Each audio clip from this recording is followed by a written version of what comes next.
The broadcast is now starting. All attendees are in listen-only mode. Good morning, everyone, and welcome to the webinar. My name is Mike Fitch with the Ohio LTAP Center here at ODOT, and we appreciate your participation.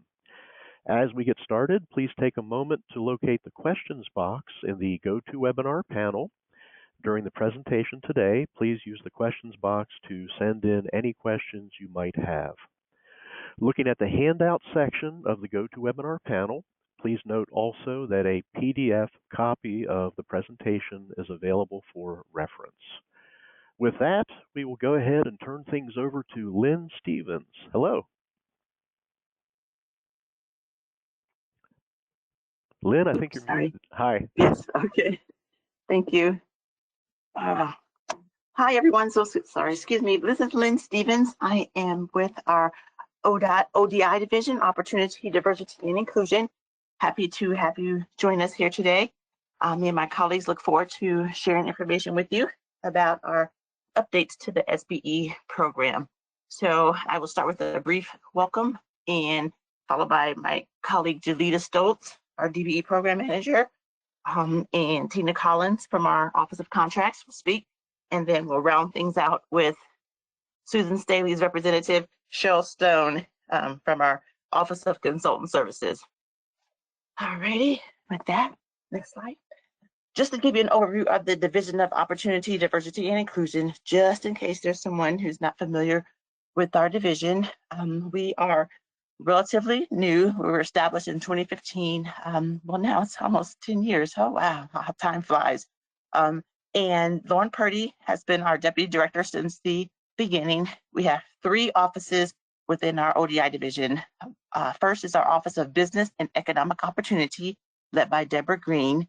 So if you became DBE or SBE certified, your application was processed by that office. They're also responsible for any DBE reporting that we have to do to our USDOT. They set the DBE and EDGE goals on our projects. And then DBE Supportive Services is free technical assistance available to all DBE certified firms. We also have on the job training program that's administered by our OBEO office. Next is our Office of Civil Rights Compliance, led by KT LaPlace, and they handle all things related to prevailing wage, certified payroll, commercially useful function, Title VI of the 1964 Civil Rights Act, and then anything related to ADA, Americans with Disabilities Act, and Section 504 of the 1973 Rehabilitation Services Act. And our final office within our ODI division is our Office of Outreach. I lead the office and with 4 outreach managers on the team, and we are a resource for those seeking to do business with ODOT or all are doing business with ODOT. We do lots and lots of outreach, webinars, workshops, events around the state. So consider us a entry point or one resource available to you as you do business with ODOT. We also help with the workforce diversity and inclusion goals, the female and minority workforce goals that are set on our construction projects. And as I stated, I lead a team of 4 outreach managers, and we divide the state up. And for districts 1, 2, 3, we have Michelle Newman as our Northwest Regional Outreach Manager, handling districts 1, 2, and 3. We have Tony Perry Gillespie, our new outreach manager for Southwest Ohio, handling districts 7, 8, and 9. Lorraine Stevens, our Central and Southeast Regional Outreach Manager, handling ODOT districts 5, 6, and 10. And Jennifer Christ, our Northeast Ohio Regional Outreach Manager, handling ODOT's districts 4, 11, and 12. So that's our outreach team. Anytime we can be a resource, please feel free to reach out to us. And I'll turn things over to my colleague, Jalita Stoltz, our DBE Program Manager. Thank you. Thank you, Lynn. Good morning, everyone. It's nice to see that we have a good turnout today.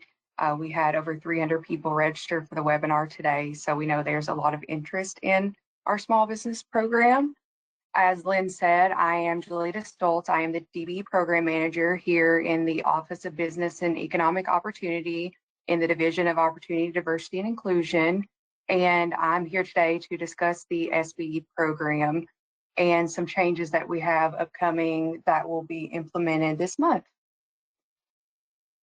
I want to provide a little bit of background for those who may not be familiar with ODOT's small business program. As a recipient of federal funding, ODOT is required to administer a compliant disadvantaged business or DBE program. And within that program, the Code of Federal Regulations states, your DBE program must include an element to structure contracting requirements to facilitate competition by small business concerns, taking all reasonable steps to eliminate obstacles to their participation, including unnecessary and unjustified bundling of contract requirements that may preclude small business participation in procurements as prime contractors or subcontractors. Essentially, that means we have to ensure that we support small businesses and not just those that are owned and controlled by what we call socially disadvantaged individuals, which are the companies or the individuals that qualify for the DBE program. It's kind of what the regulation refers to as a race-neutral effort.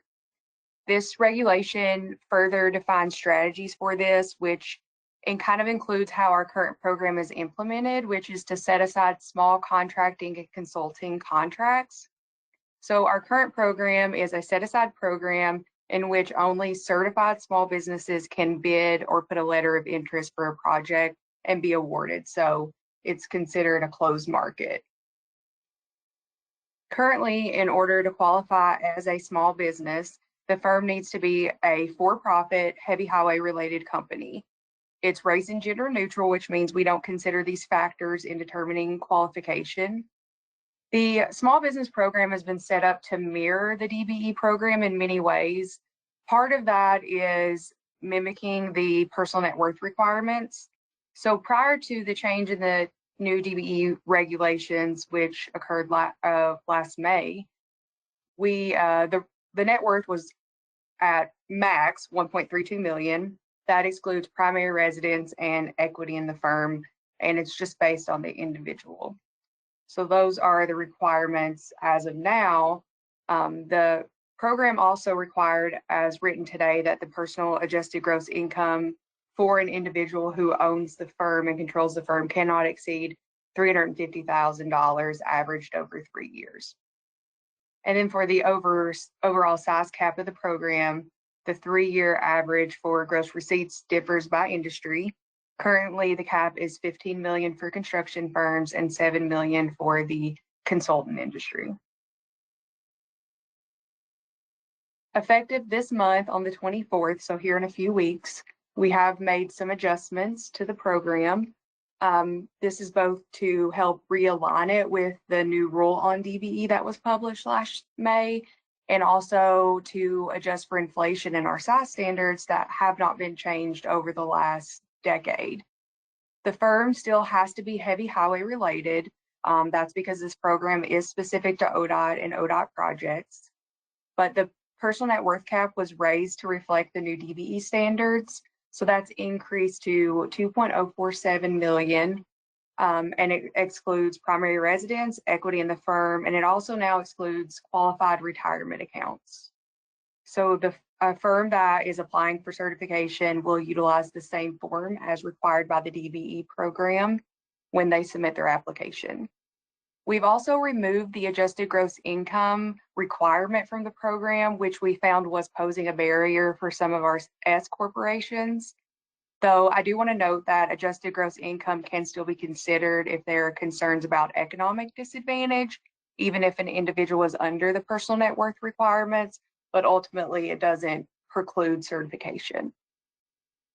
And lastly, the other major change was that we have adjusted the gross receipts cap it now allows for essentially an automatic adjustment if the Small Business Administration raises their thresholds for specific NAICS codes, the NAICS code 237310 for construction, and the NAICS code 541330 for engineering for any of our construction related consulting firms, engineering and design.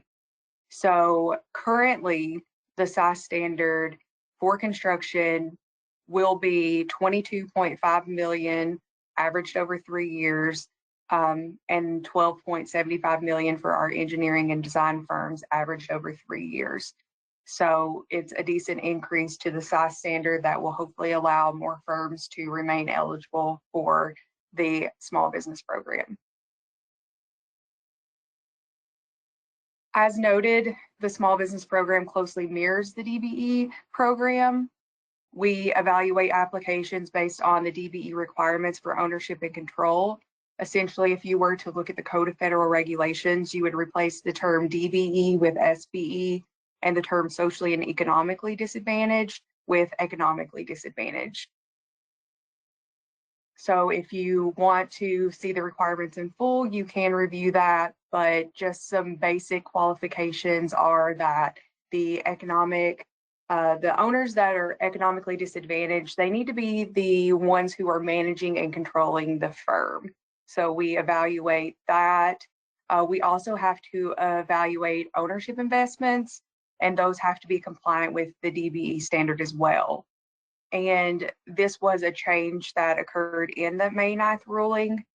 Now, if you were to purchase a firm and apply for certification, we would look at the debt investment and ensure that 15% of that was paid and that the economically disadvantaged owner was the sole debtor to that. Additionally, the firm's credit and resources are not allowed to be utilized to finance or repay the debt. So we're looking to see how those payments are being made and ensuring that they're not coming from the business bank account. Additionally, the business or any principal owners of the business must not have been debarred or convicted of bid-related crimes or violations within the past 6 years in any state or federal jurisdiction or be under notice of intent to debar in any jurisdiction. While we're moving forward with implementing these changes, we're also engaged in a comprehensive research project with consultants BBC Research and Consulting and Scale Strategic Solutions.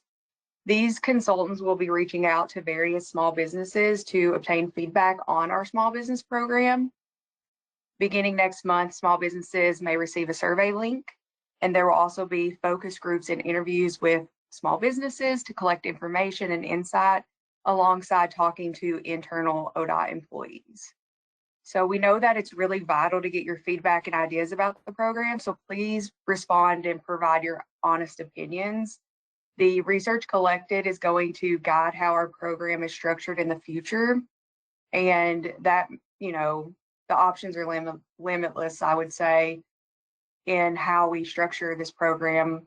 So we really want your honest feedback and the ways that we can continue to support our small businesses more holistically.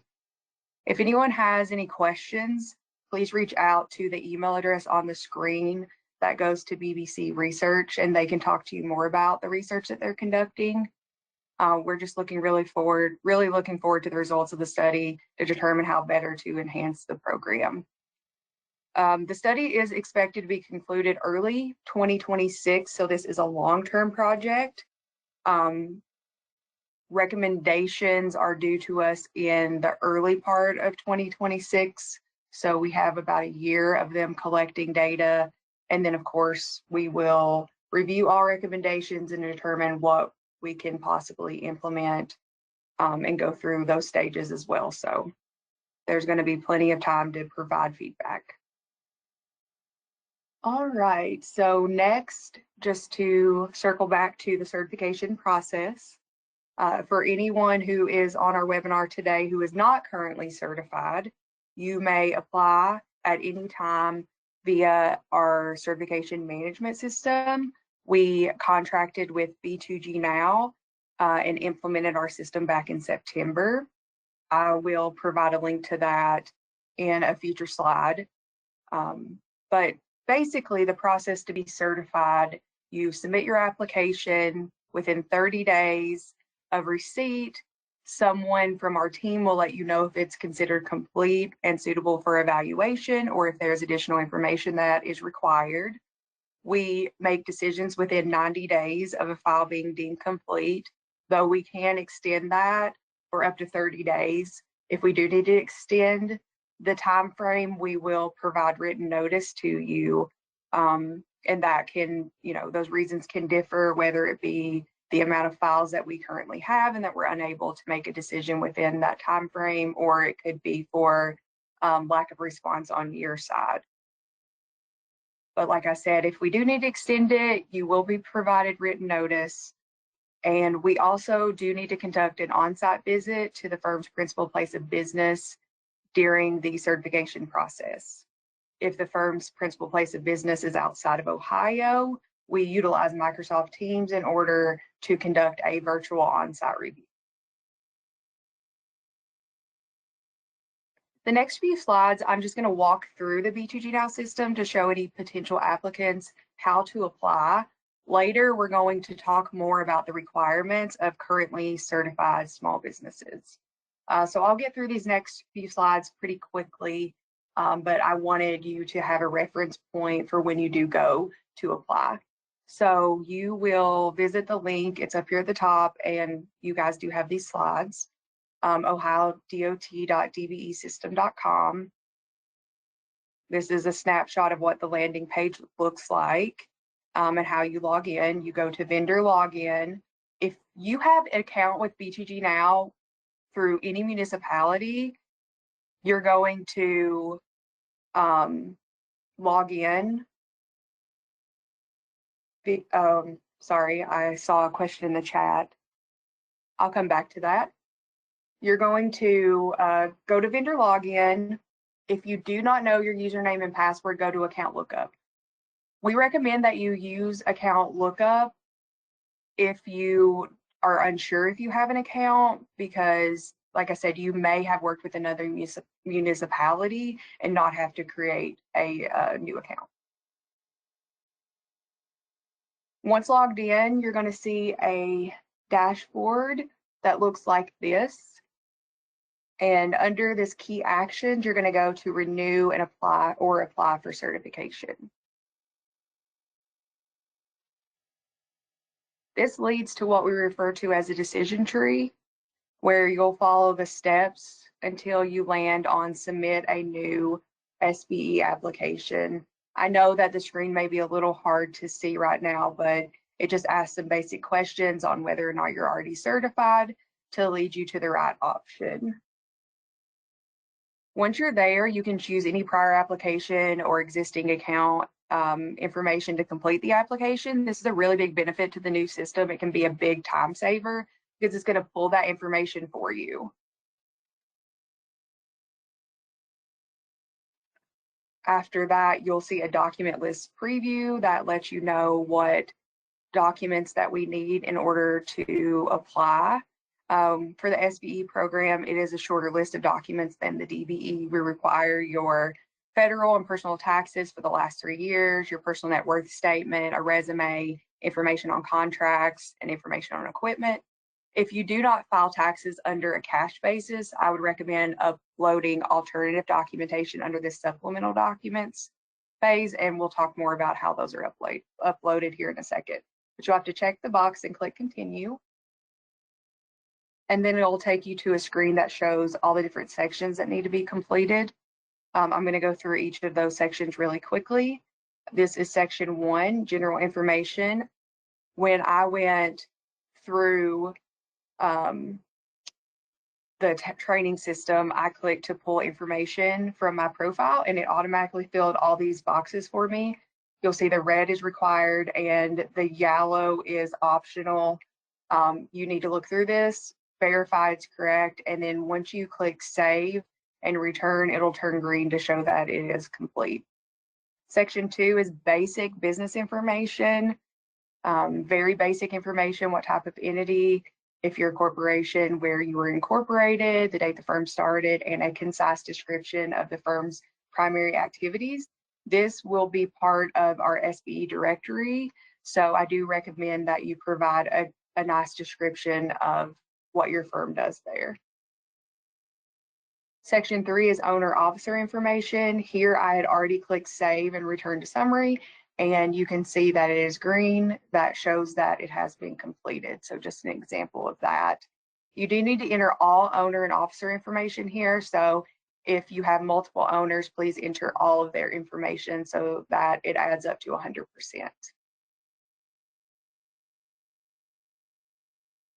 And then we have our document list here where you click attach and you can either search for the file on your computer or you can drag and drop. Once it's uploaded, you're going to see the name underneath the document so you can see that it's been attached properly. Under the supplemental documents, you need to take a look there, see if anything's relevant, if there's any additional information you think is relevant. If not, you do have to click this to say mark as non-applicable, and then you click lock in. So this is one part where we found a little bit of confusion. Before you can submit, you do have to lock that in. And that's basically it, except for signing. You go to this screen, type in your information, you sign it. It's going to take you to a page where you need to submit. It does warn you that once submitted, you cannot make any edits to the application, but you can always view and print the application or edit, or before you submit, you can edit it. But the nice thing about BTG Now is you can always access your own information at any time. So it is a document management system. So before I go on to responsibilities, I will address a few of these questions in the chat that are popping up. So the question was, if we're replacing DBE with SBE, why are the size standards not reflective of the national size standard for the for the NAAQS code? The DBE has a different size cap, overall size cap. It's a little over 30 million. Our SBE program was created to be 50% of those NAAQS codes from the initial start, though it was not written that it was 50% like it is now, which allows for the automatic adjustment. So initially it was just 15 million. At that time, the size standard was around 30 million for the NAAQS code 237310. So that is why we made these minor changes, but that is something that we will explore through the research to see if the DBE program size cap or the SBA NAAQS code size cap would be more helpful in the program. So we do recommend that if you do think that's the case, that you provide your feedback to our research team.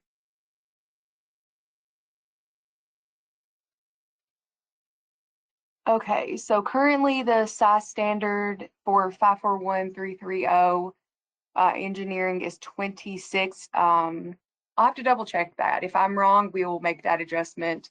No problem. We are going by the engineering code. So it will be 50% of whatever that engineering NAAQS code is.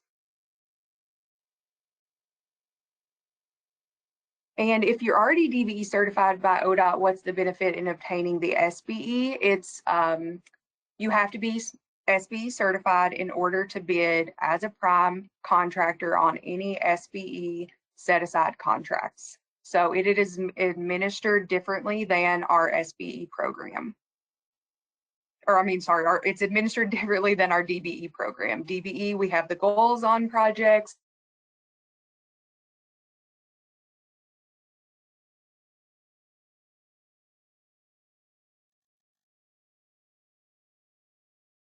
Worth requirements. And the answer is, if they manage and control the firm, they do need to meet the personal net worth requirements. So if you have a 30% owner that is involved in the operations and would be considered to control the firm, they would need to meet those requirements. If you have DBE, do you need the SBE was another question. And it's, if you're interested in doing work with ODOT as a prime contractor at this point, you would need to be SBE certified.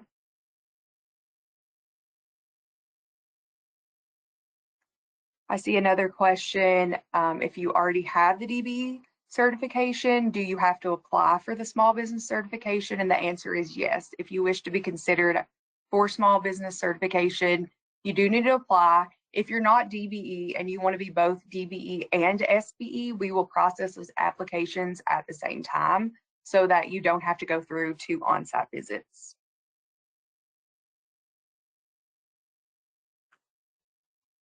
So I think from this point, will continue on. There are some additional questions, but we will address those at the end if we have time. And if not, we will provide a written response.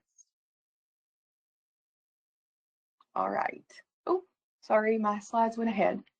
Responsibilities of a firm that is already certified, or that will in turn get certified. Any material change to the information provided in the application must be reported within 30 days of occurrence. That includes any changes to ownership of the firm, the address, contact information, all of those need to be reported to us.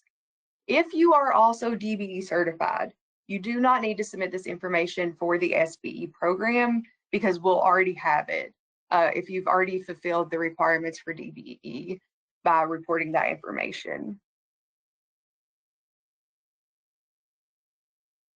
This is new for our SBE certified firms. An SBE firm must complete a declaration of eligibility in ODOT certification management system every year on the anniversary date of the certification. We know that many of you have been certified for some time. You may not know your date. These dates are in the B2G Now system. We are working to align the renewal date in the system to reflect a 2025 date, and also set up notifications that will come from ODOT on when you need to submit the information, so no worries there. If you are also DBE certified, we are aligning those with your DBE date. So even if you got certified as a small business at a different point in time, you only have the one date. And we will be processing your DBE as your SBE annual declaration. So we wanted to reduce any burden there. The declaration states that there have been no changes in the firm's circumstances affecting its ability to meet size, ownership, or control eligibility. It affirms that the firm continues to meet the SBE program size thresholds, and it requires supporting documents of your gross receipts on a cash basis, regardless of your accounting methods. You can submit your tax documents if you're filing on a cash basis. Again, just reiterating that if you're also ODOT DBE certified, that the SBE declaration is not necessary, and that we are working on aligning all of the data right now. And I also just want to point out that we know this is a new system, a new process, all of that. We can, we're flexible. So we know that you may have some issues getting into the system. You're going to work through support. Maybe you're going to be a little bit over your deadline. Communicate with us and everything is okay. So at this time, I'll go quickly through how you submit the DOE, which is what we call the Declaration of Eligibility. So once again, here's the dashboard. Only you'll notice here, I've kind of highlighted it. It has a renewal date, and it shows in red that the renewal is due. So if you set up your dashboard to include the certification center, it will show that information here. You again go under key actions, renew, apply for certification. Even though it's not a renewal, it does fall under that category. And again, here's the decision tree. Here you'll put that your firm is currently certified by ODOT and that you'd like to submit an annual declaration of eligibility. There is another link here that says it's approaching, or it's been 3 years since you were awarded certification. You do not need to submit this if it's been 3 years. We will let you know if we're going to conduct a certification review, and you need to use this link at that time. Just focus on this declaration of eligibility link. Again, it will pull existing information if you would like that. I do recommend that because it does save time.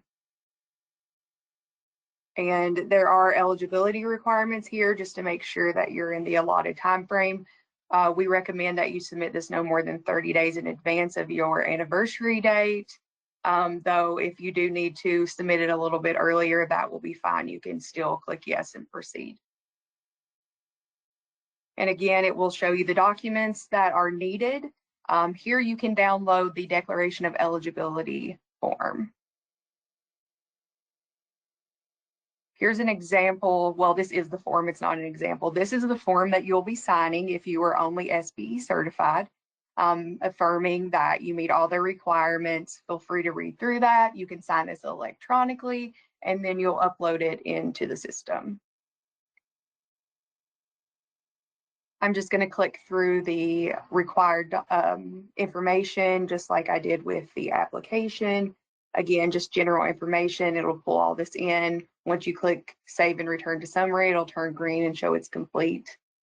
And then you'll drag and drop your documents in here as well. So your signed declaration of eligibility and your proof of gross receipts both need to be attached. Otherwise, you won't be able to move forward.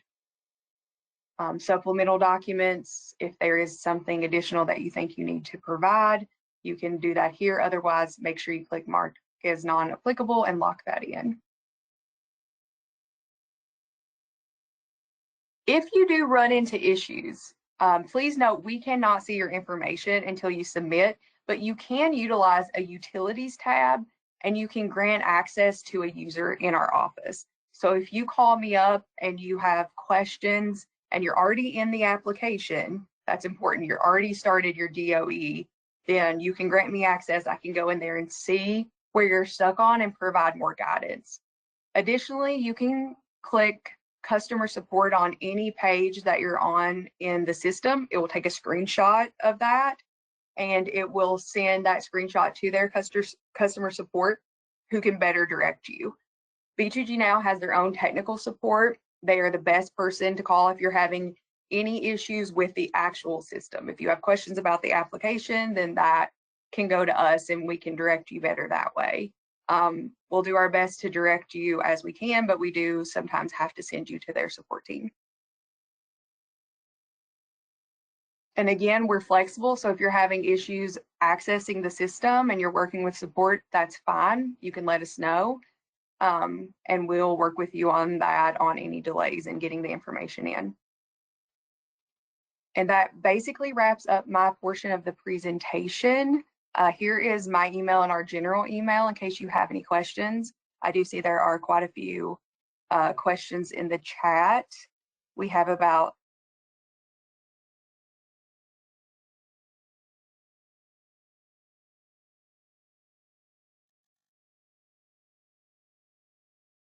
fonts.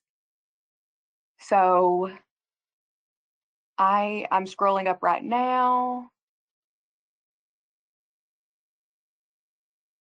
And then just to be clear, we're not replacing the DBE program with the small business program. I'm simply referring to the way the regulation is written.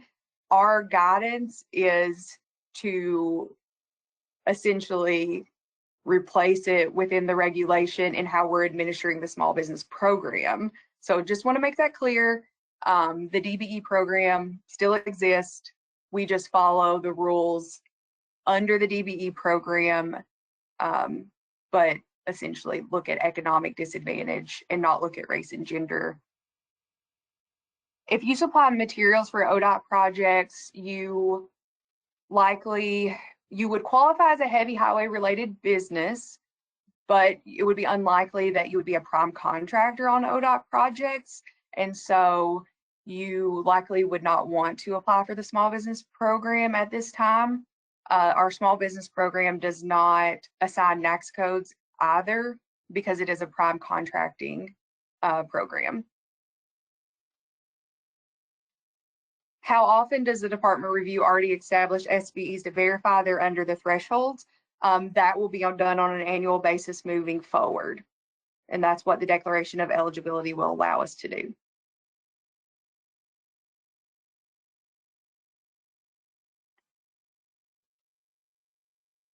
Can the exception of not having to do both be listed on the B2G Now somewhere? We can explore that, Joy. We'll look in to see if there's a modification we can make in the system so that it's more clear.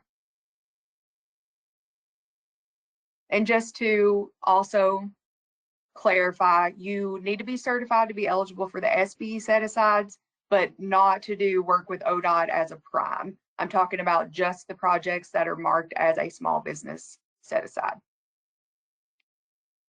We also had a question about if SBE works the same way as DBE for subcontractors, and the answer is no. At this point in time, it is a prime contracting, prime consulting set-aside program.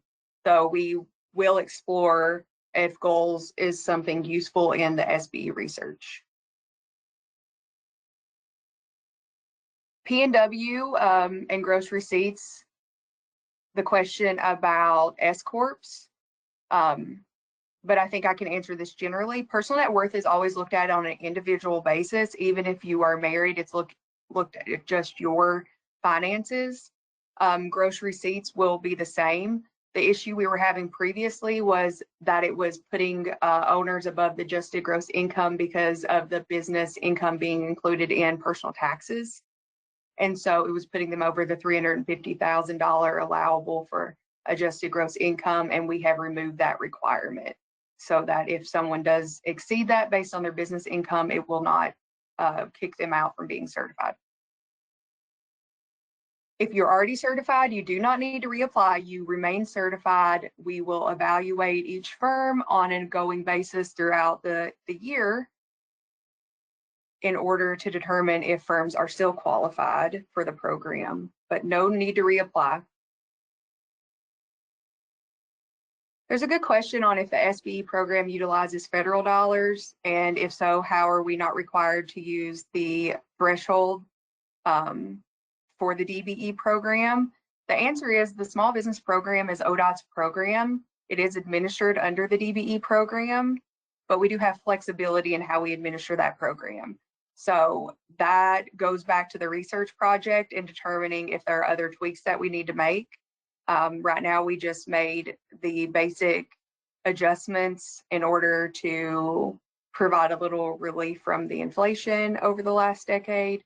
And of course, realign with the program. The small business program has always been aligned with the DBE. So when the rule changed, there were some technical items that needed to be changed within the program plan.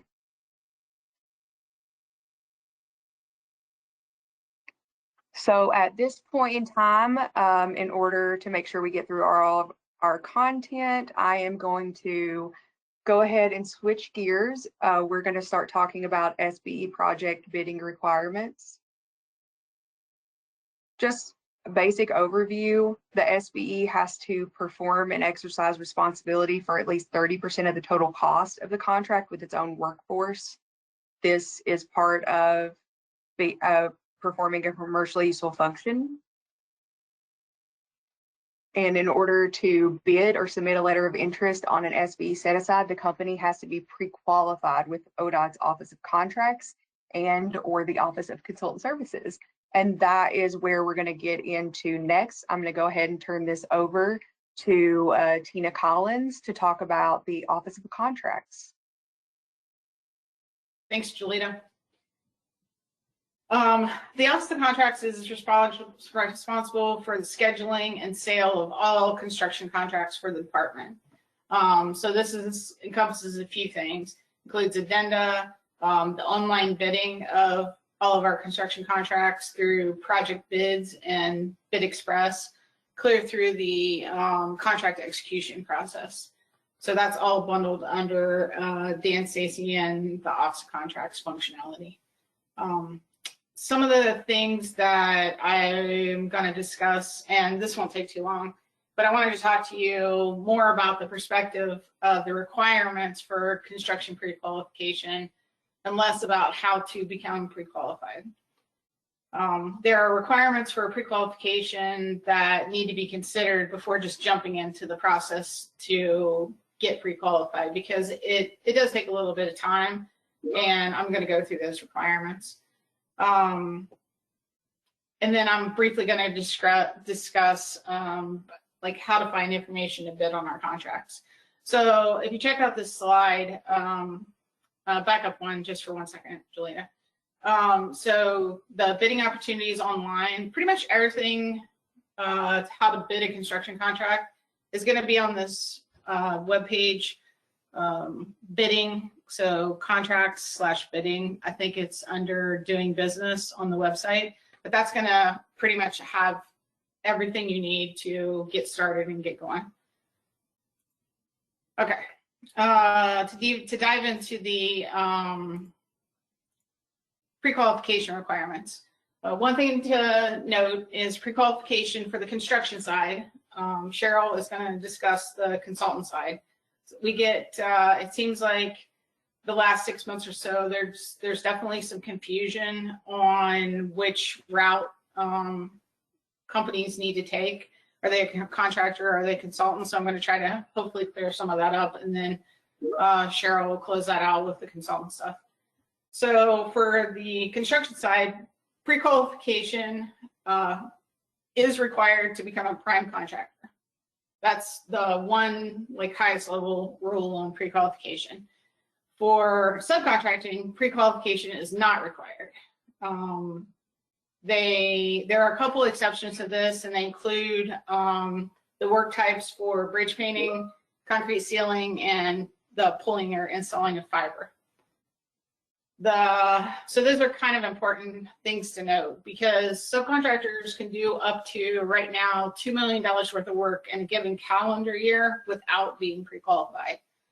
So if you're a small company just starting out, that's probably the launch point, the starting point, is to get you acclimated and familiar with how the process works and how to quote the prime contractors before jumping right into trying to bid prime contracts. So pre-qualification is made up of two main components, financial and work type. For the financial section, certified audit or review is required by an independent accountant. And I'm going to break down why that's important. And those also must be updated annually. To go to the next, to dive down a little bit more, the actual requirements for, I'm just going to dive into the compilation part. So a lot of times we'll get requests for someone to get pre-qualified, and then they'll send us a compilation.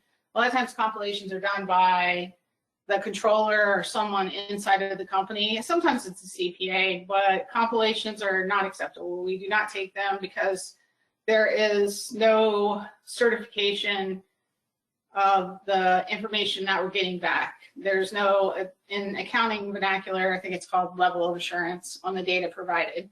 So basically the CPA is just organizing the information they get from the vendor, the company, into a financial statement format, but there's no vetting or no validation of that information. So those are not accepted.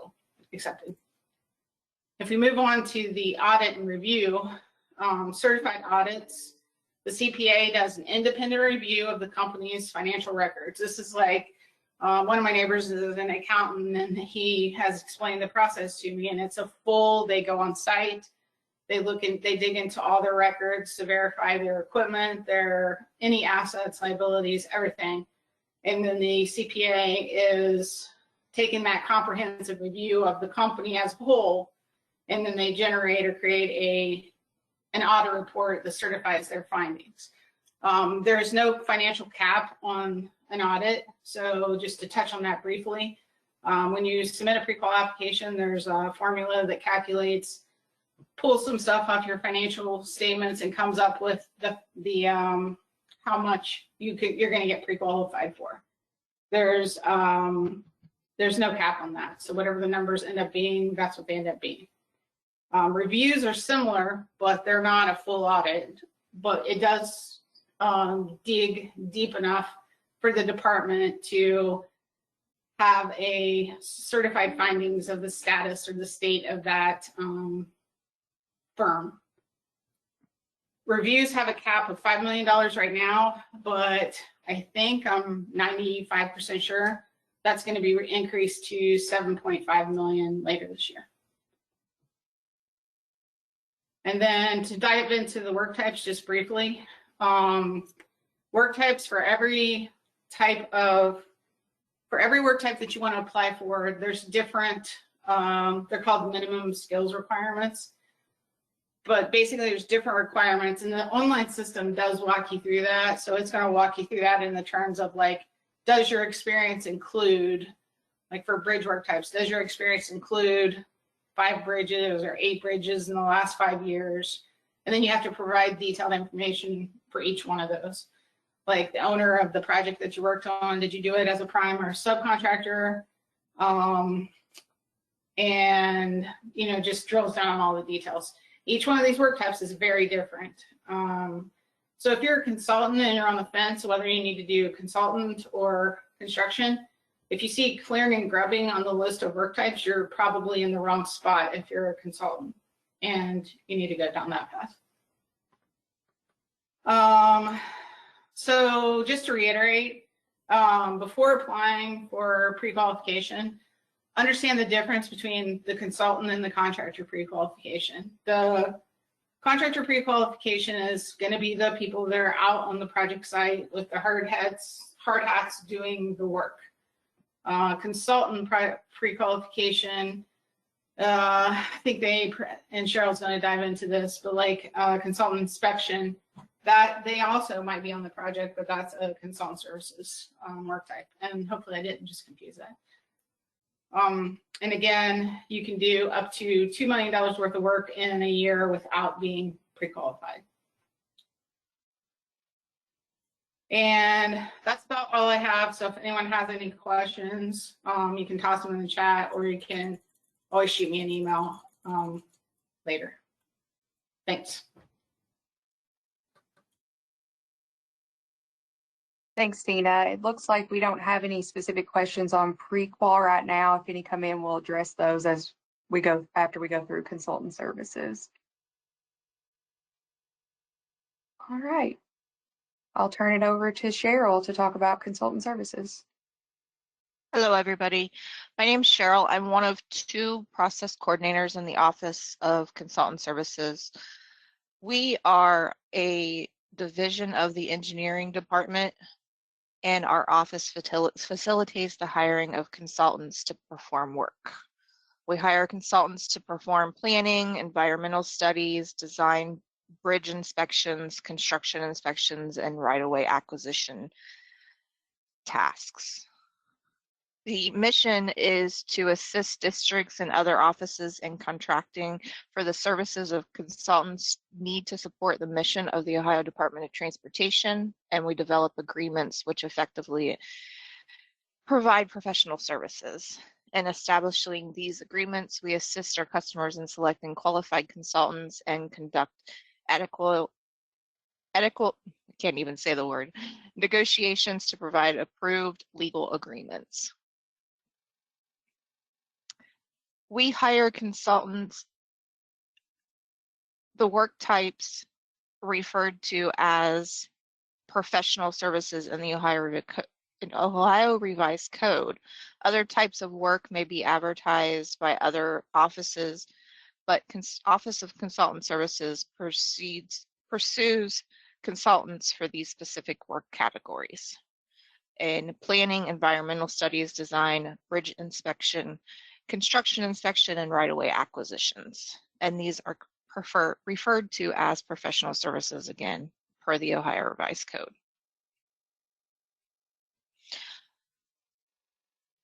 Our office advertises groups of projects 3 times a year, and these groups advertised are called programmatics. Programmatics are advertised in January, May, and September. Occasionally, we have a special programmatic if we need to advertise a singular project, usually because the project schedule can't wait until the next programmatic group, but those special programmatics are few and far between.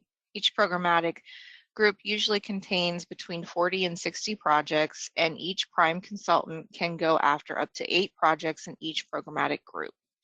1 SBE set-aside project per programmatic is selected. Depending on the project, there might be pre-qualifications that are required. For professional services, ODOT has 54 different technical pre-qualifications plus a financial pre-qualification.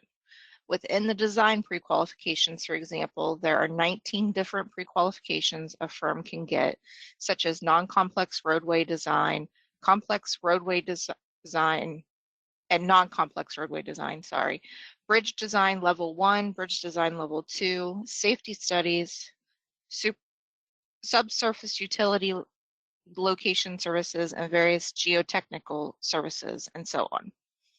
I ask that you please refer to ODOT's Consultant Pre-Qualification Requirements and Procedures Manual for detailed information about various technical pre-qualification categories and their requirements. Before I complete this presentation, I will go to our website and take you on a little tour to make things a little easier to view. When selecting consultants for professional services projects, the department must use a qualifications-based selection process in order to comply with federal regulations. You may hear it referred to as QBS process.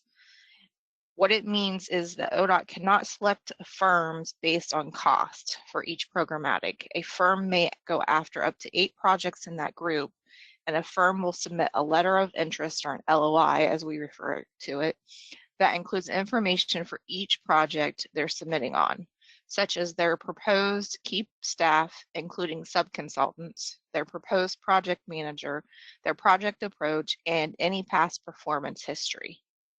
If a newer firm doesn't have any performance history with ODOT, it is recommended to include relevant experience with other agencies or local municipalities. The LOI will also include a development plan if the project has been assigned a development goal, and on our end, the firm's current workload is considered. The districts that will be managing the project will review each LOI, score each of the selection categories, and provide comments regarding their scores. The scores and comments are published on our consultant services webpage for public viewing after selections are announced.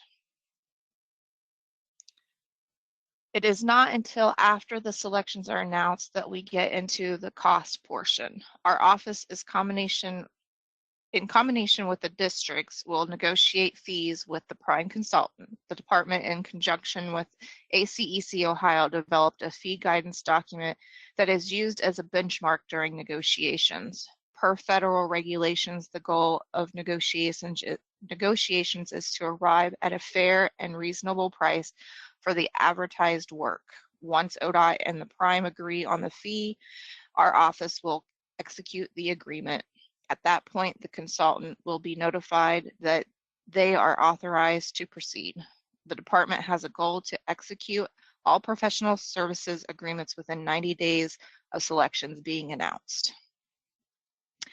At the completion of each consultant agreement, an evaluation is performed and provided to the consultant. If you remember from earlier, past performance is one of the LOI selection criteria, so these scores can be used as input into the past performance category when the district is reviewing the LOIs. I'd like to switch over to our web page and show you where to go to see some of our tasks. Our web page is organized to help guide new firms through the process. If you scroll down, it starts with some quick links there at the middle of the page. Before a firm can include an LOI, either as a prime or a sub-consultant, the firm has to be registered in our database as a professional service vendor, which is found there on the left. The link has more instructions to that process. If a firm wants to become pre-qualified in a technical category, there's a quick link for more information. Just note that not every project has required pre-qualifications, and not every work type has a pre-qualification category. For example, we don't have a pre-qualification to perform survey work. There is a link to additional information about the DBE Edge and SBE programs. Here's a link to our various manuals and consultant documents or contract documents. This is a link I recommend checking out under email notifications. If you plan to pursue work with our office, I suggest signing up for the 3 consultant email subscriptions shown. You'll be notified when we post an announcement to the industry, when we update the future programmatic list, and when we post a letter of interest.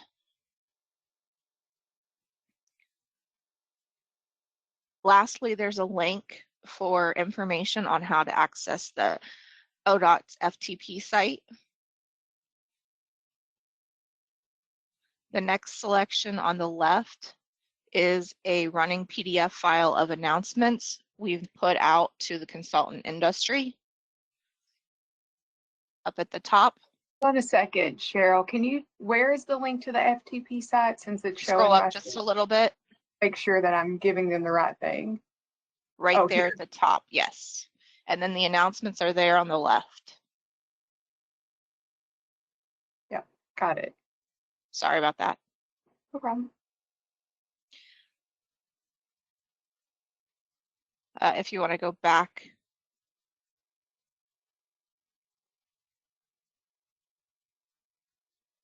There's the announcements there at the bottom. On the right is the project notifications. When an ODOT programmatic is posted, you can access it, view all ODOT project notifications. On the, if you're interested in local projects, every Friday we post projects for our locals, and the future programmatic link is updated every Friday. This will take you to the list of projects of upcoming programmatics. And if you scroll down, you can see the cards for each individual programmatic. If you're interested in becoming pre-qualified, there is a specific section that provides information. If you click back, yep.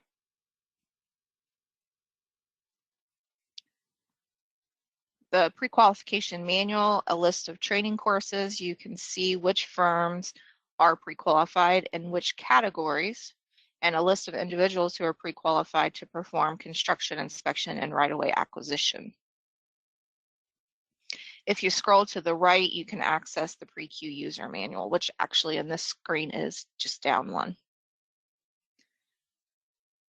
Pre-Q is the electronic system used to submit your pre-qualifications requests. If you're selected for a project, the next section, if you go back a page and back one more, there you go, scroll down. The proposal and fee information is where you'll need to go if you are selected for the project, and next for the user guide, or the guide will use the SAFE system, which is the system used to submit fee proposals on design projects, a link to the invoice template section, which is also called IPS, the fee guidance document that was mentioned before for the benchmark for negotiations, and the travel regulations, which as allowable mileage reimbursement. The last section includes a link to complete selections, the public-facing LOI scores, the employee information form that needs to be submitted if your firm is selected, and a link to various reports that a firm can run. This is how a firm will access their evaluation scores, for example. That's just a quick run through. Hopefully that helped a little bit in being able to see our website. And if you scroll up to the top, you can see all of our contact information and see all contacts, and that will give you a list of who to contact in the Office of Consultant Services for different questions that you may have in regards. Feel free to reach out to any of our staff, and depending upon what your question is, or you can reach out to me, and I can direct you to the correct person. And with that, I'll send it back over. Thank you. We do have some questions. We only have a couple minutes though. And I do apologize, Joy. I saw, can I read the questions first? I was just trying to get through as many of these as I can. We have about 40 questions or so. Let me. Hey, Jalita. Yeah. Hi, this is Mike. I understand we are close to 11 a.m., so for anyone who has to go into their next meeting, that's fine. But I'm perfectly okay if we go a few additional minutes if you'd like to answer some of those questions. It's up to you. I think that would be nice because this is being recorded, so Yes. they'll be able to access the recording. Okay. Okay. I'm just trying to scroll back up to kind of where we left off, because I know there was a question for Tina at least, or Tina or Cheryl. I'm just trying to find exactly where it was so that I don't. There was a question, Julita, about the certified or independent audit or review. That I was speaking to the contractor side. That's the question. I don't think that's required on the consultant side.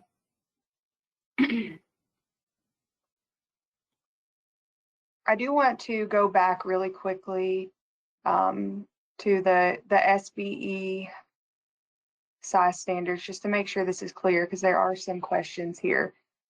Starting February 24th, these are the current size standards. 3-year average does not exceed 22.5 million for heavy highway construction, 12.75 million for engineering and design consultants.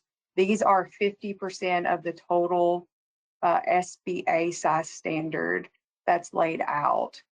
And so that average is not specific to ODOT work. It is based on your gross receipts for the company as a whole, including any affiliates. So hopefully that helps clarify that a little bit to some of the questions that we had in the chat, and also just confirming that there is no adjusted gross income cap anymore and that's for the DBE program and the SBE program.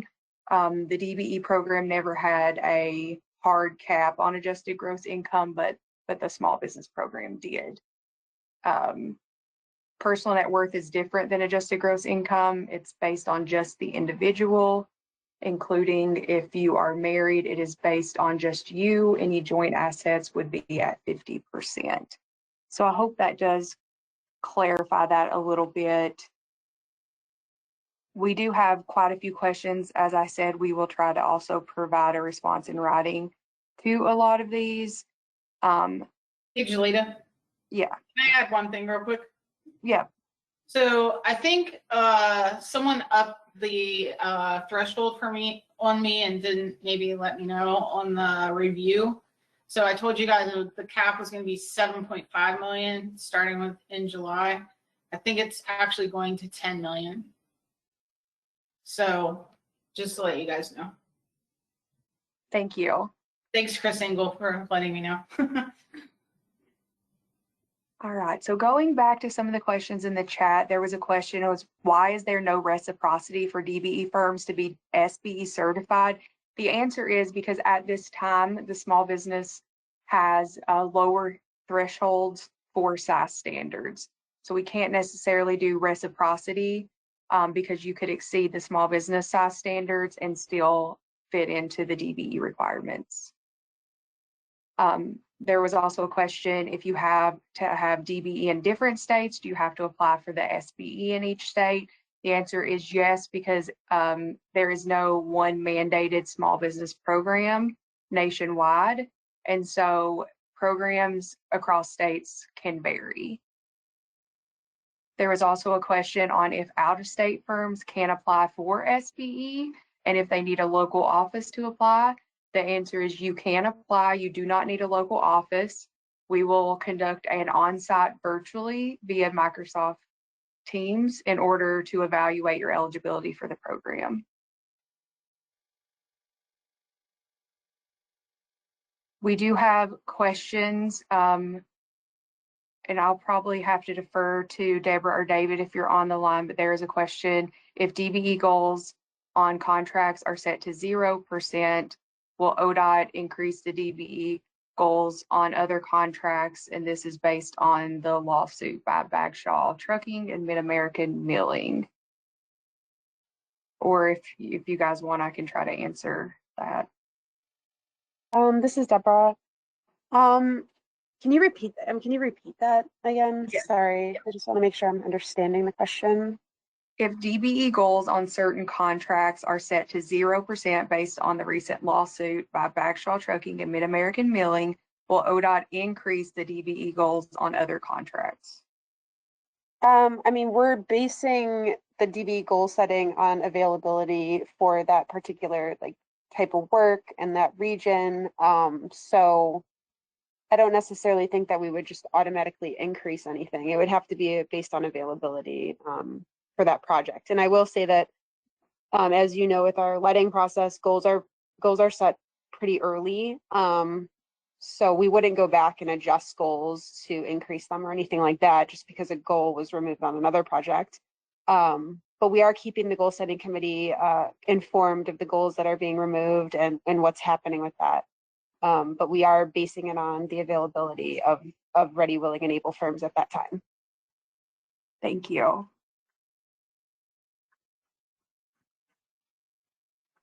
I'm trying to just look through the questions and see if there's anything specifically that we haven't answered. There is a question on what is the process to determine how many projects will be available to bid as a SBE and what will be the individual value of those projects, and if there's a set percentage of dollar of annual volume of ODOT let projects to be set aside.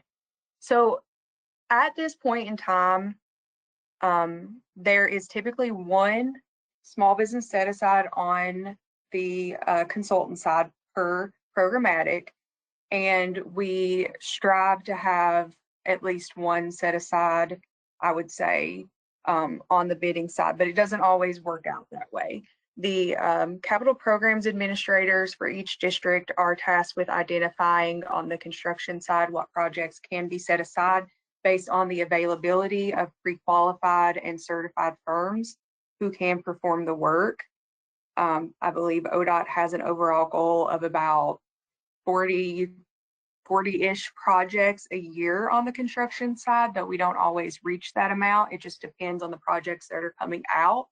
The overall size that is considered at this point for a set aside on the construction side is $2 million. On the consultant side, it is fee-based. They typically look at the construction, what the construction size, and I think there's kind of like a relation there, but typically like 300,000 to 500,000, I think is the max that they really look at for set asides on the consultant side. Again, all of this is going to be evaluated in our research project to see if anything needs to change in those processes. And I know there were questions on if there would be goals eventually. That is going to be part of the research project as well. So make sure you have your voice heard on any concerns that you have about that as we go through that comprehensive review. So they're looking at who's bidding on our projects, who are putting in letters of interest, are they being successful, what size of contractors are out there. It's a very holistic review of data to ensure that we're implementing a database program for any future updates for the small business program.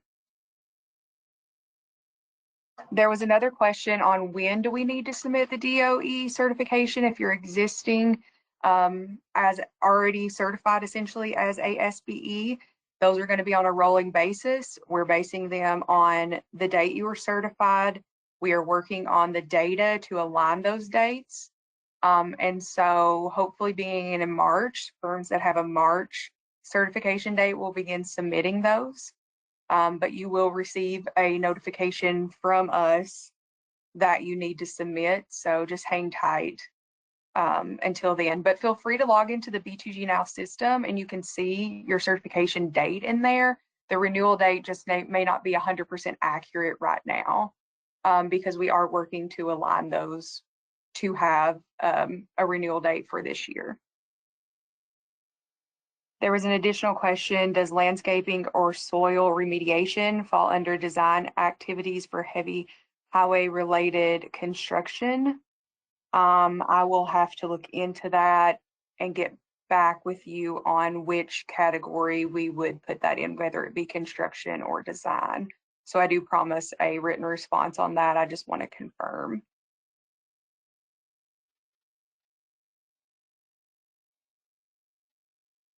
There was an additional question on, does ODOT hire consultants for information technology services? That does not fall under our construction, or to my understanding, Cheryl, unless you understand differently, it does not fall under consultant services as well. Hey, Julie, those are all that's all done through DAS They have to get on state turf schedule, I think, to provide most. There are a couple exemptions we have, but largely it's a DAS certification. Perfect. That's what I was thinking as well. So if you have questions about that, feel free to reach out to the Office of Outreach. Outreach at dot.ohio.gov is a general email for them, and they can also help point you in the direction on how to locate those contracts. Is there a plan to increase the number of SBE set-aside projects to more than one project per programmatic posting? I do know that they look at all the projects on the programmatic. They're not limited to one. So more than one could be set aside, but it really is based on what's out there and what's suitable for small businesses. There is a question for you, Tina. Just to clarify, can a prime contractor perform work up to $2 million per year without pre-qualification, or is that only subcontractors? Yeah, that's largely, or that's a subcontractor threshold. To bid as a prime, you are required to be pre-qualified. The only exception to that is we do sell some non-highway projects that you don't, but those are not bundled with the normal construction projects. They're usually on a separate letting and everything. Thank you. We had another question on if there's plans to include SBE goal requirements similar to the DBE program on projects. And I do believe that will be heavily evaluated in our research project to see if that is something that would be suitable to small businesses. And of course, if that's something that you're interested in, I would definitely let our research team know that, so it can be noted through the research. Oh, there was additional question about what this research process is. And so let me go back to that slide really quickly. So we entered into a contract with BBC Research and Consulting, as well as Scale Strategic Solutions, who is their subcontractor, an Ohio-based firm. They are MBE and EDGE certified, and they will be doing a lot of the qualitative review. So they're looking both at the quantitative data as well as collecting qualitative data to provide a comprehensive report to ODOT on recommendations for improvement and changes to our small business program. So they're looking at every aspect of the program. You can reach out to the ODOT SBE study at bbcresearch.com if you'd like to provide any insight or ask any questions. Those surveys will start going out in March. And then additionally, there will be focus groups to small businesses. We are going to review some various data sets to determine what categories firms that are already certified fit in and how they could fit into these focus groups. And so, you know, if you're really interested in participating in those, you can also reach out to us to let us know. But feel free to reach out to BBC directly since they are evaluating all the data as a whole. And, you know, we're really excited about this data-based approach to hopefully enhancing the program and seeing what other things we might be able to do with that. So it's about almost 15 after. There are just a couple of questions. I think we can do those and then close it out. So there was a question about the EV charging projects that ODOT is managing. What is the pre-qualifications that are required for EV charging for either consultants and contracting? I don't know, Cheryl or Tina, if you guys have any insight on that. I don't think they weren't, I think they did requirements maybe in their, you know, the documents that they put out for bid, but they did not have to be like ODOT pre-qualified, I don't think, through construction. Okay.